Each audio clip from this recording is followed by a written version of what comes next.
Haya kufuatia kifo cha Albert Ojwang zilizokuwa zimeenea mitandaoni hii leo, sasa ilifika mitaani katikati mwa jiji la Nairobi, waandamanaji wakimiminika kwa kile kilichotarajiwa kuwa maandamano ya amani kudai haki kwa kifo cha Albert Ojwang aliyefariki mikononi mwa polisi.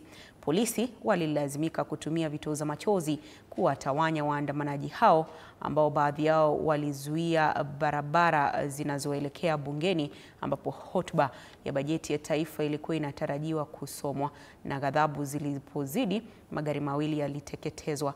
Licha ya Rais William Ruto katika taarifa yake jana kukiri kuwa tukio hilo ni la kusikitisha na lisilokubalika, wengi hapa wanahisi kuwa hili halitoshi, wakitaka kujiuzulu kwa naibu inspekta jenerali wa polisi. Idadi ya waliojeruhiwa bado haijulikani, licha ya ripoti mitandaoni kuwa kuna baadhi ya waandamanaji waliojeruhiwa.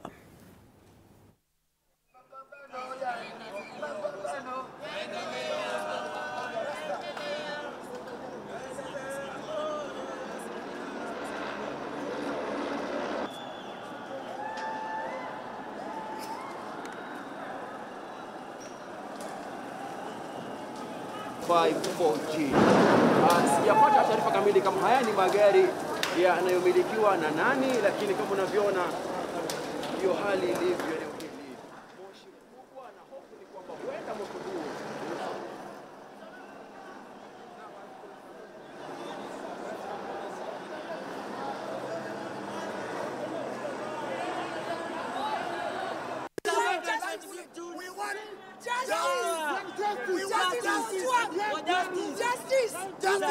Why are you using live bullet? Guys, you niggas, why are you